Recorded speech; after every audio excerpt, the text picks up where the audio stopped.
श्रीगुरुभ्यो नमः। हरि ओम्।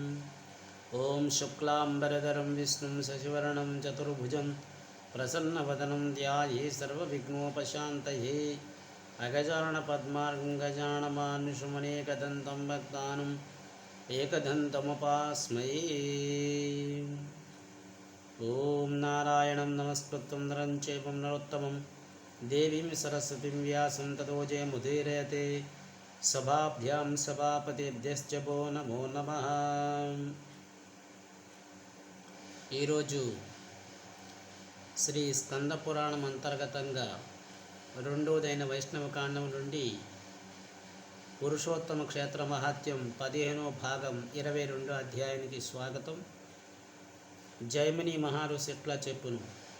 అప్పుడు రాజు నారదంతో, మునీంద్ర, మనము వెళ్ళుట ఎట్లా? ఆ పుష్పరథమును మనోవేగంతో వెళ్ళును, దీనికి ఎక్కువ మనము వెళ్ళదుము. ఒక్క క్షణము ఆగము. ఇంతలో ప్రాసాదాన్ని రక్షించట అధికారులు చెప్పి వచ్చేదును. స్వామికి ప్రదక్షిణం చేసి వచ్చేదును. నారదుడు ఆ మాటలు విని రాజు చెప్పిన మాటలు శ్రద్ధగా ఆలకించును.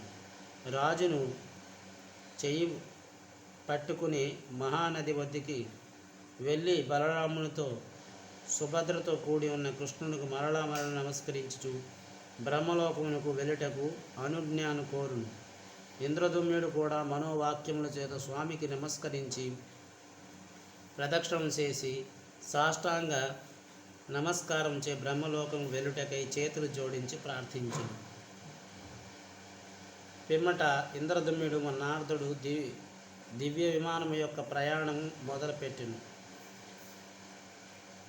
వామమండల మధ్యమున సూర్యునికి ప్రదక్షిణం చేసి మరింత పైకి వెళ్ళి ధ్రువమండలం కూడా దాటి ఇటు జనలోకానికి చేరి అచట సిద్ధులు తలలో వంచి నమస్కరింపగా వారిని చూచుటకు పరస్పరం సంభాషించు ముందుగా సాగారు. మనుష్యును నిర్మలంగా చేయి భగవత్ తత్వ సంబంధమైన కథలు చెప్పుకొనిచు జీవన్ముక్తుడై మునిశ్రేష్ఠుడను నారదుడు ఎట్లా ఏ అడ్డంగా లేక అన్ని లోకములు సంచరించుచున్నో అట్లే మానవునైనప్పటికీ ఇంద్రదుమ్యుడు కూడా విష్ణు భక్తి యొక్క అనుగ్రహం వలన సంచరించును. విష్ణు భక్తికి ఈ లోకంలో దొరకని వస్తువు లేదు. అతడు కోరినచో ముక్తి కూడా సులభమే. ముహూర్లోకమునందున సిద్ధులు వారికి సాధారణంగా స్వాగతం పలికి పూజించారు. క్రమంగా సుఖమును మాత్రమే అందించి ఉడతలోకములకు చూసి ఇంద్రదుమ్యుడు భూమి పైగల తన నివాసము మరచును.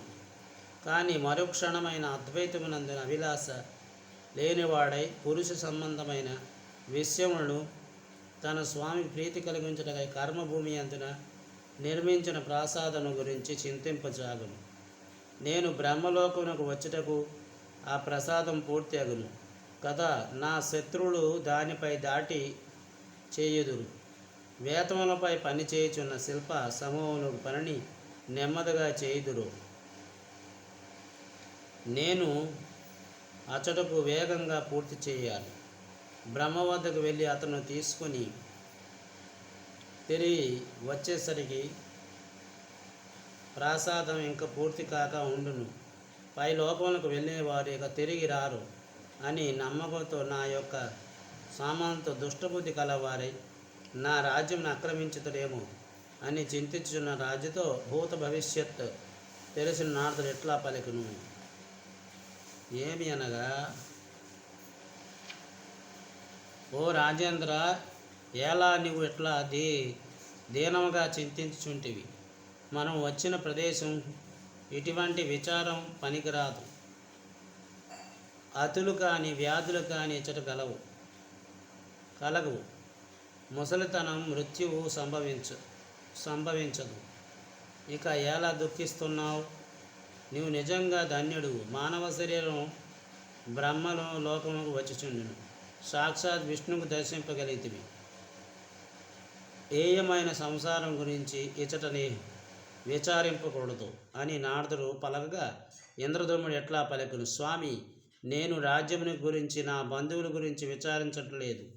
నేను నిర్మించే మొదలుపెట్టిన ప్రాసాదమును నేనే ఇచ్చటకు వచ్చిటి తెలుసుకున్న సేవకులు పూర్తి గావించుదురని విచారించదుని. ఆరంభించిన దాన్ని ప్రతిష్ట తప్పక చేయవలనని, దానికి అంతరాయం కలగకున్నా నేను ఆ విచారాన్ని చుంటిని అని పలకగా నారదుడు విని చిరునవ్వు నవ్వుతూ ఇట్లా పలుకును: నీవు సామాన్యుడు రాజువు కావు, ప్రజాపతిలో సమానమైన వాడువు. నువ్వు ఎవరిని అపకారం చేసేవాడు కావు. నువ్వు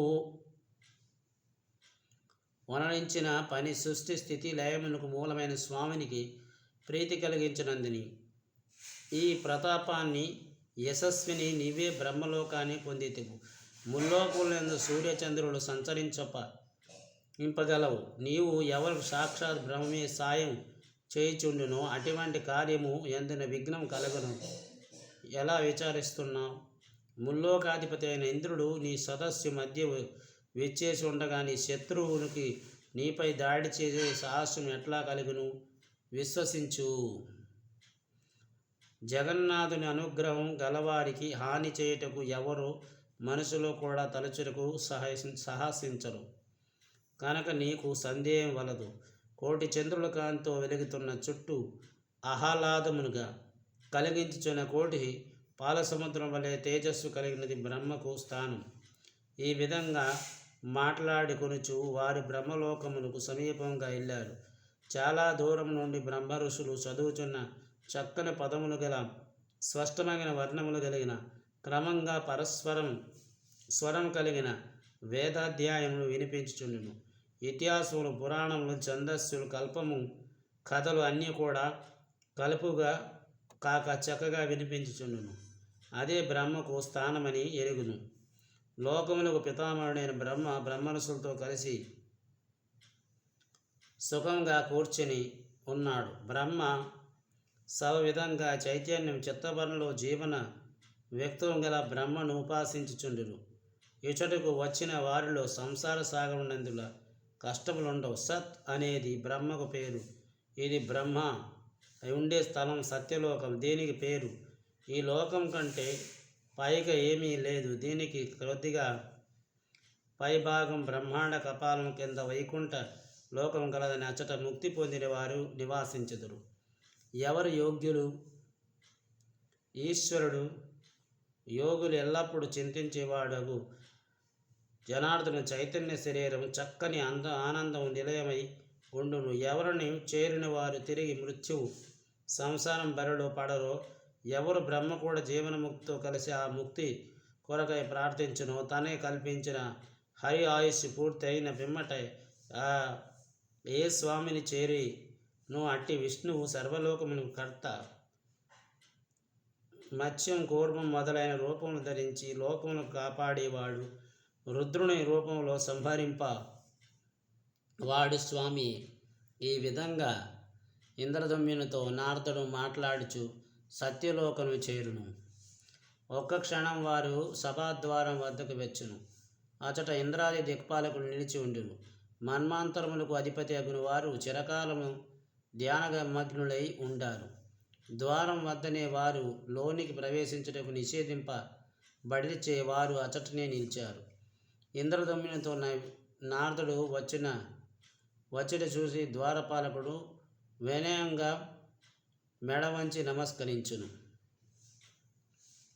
ఓ నారద, 14 లోకములందు ఎల్లప్పుడూ సంచరించట యందు ఆనందమయ పొందినవాడా, నీవు లేక మా ప్రభువు మీ తండ్రి బ్రహ్మ యొక్క సభ ప్రకాశించటం లేదు. ఇచ్చట మునులు, శ్రేష్ఠులు, బ్రాహ్మణులు, బ్రహ్మ విద్యలు నేర్చేవారు, గౌతమాది మహర్షులు ఎంతోమంది ఉండురు. కానీ బ్రహ్మసభ అందంగా లేదు. ఎన్ని చుక్కలు ఉన్నప్పటికీ రాత్రి చంద్రుని వలనే ప్రకాశిస్తుంది. ఈ సభ నీ వల్లనే ప్రకాశిస్తుంది అని పలుకుచు వినయంగా ప్రకాశించుటకు దారి ఇచ్చారు. ఇది స్కంద పురాణమునందున 2వదైన వైష్ణవకాండం పురుషోత్తమ క్షేత్ర మహత్యం 22వ అధ్యాయం సంపూర్ణం. మంగళం కౌసలేంద్రాయ మహానీయ గుణాత్మే చక్రవర్తి తనూజాయ సర్వభౌమాయ మంగళం. ఉమాకాంతాయ కాంతాయ కామ్యప్రదాయ శ్రీగిరీశాయ దేవాయ వల్లినాథాయ మంగళం. సర్వం శ్రీమామేశ్వర పాదపద్మార్పణమస్తు. స్వస్తి.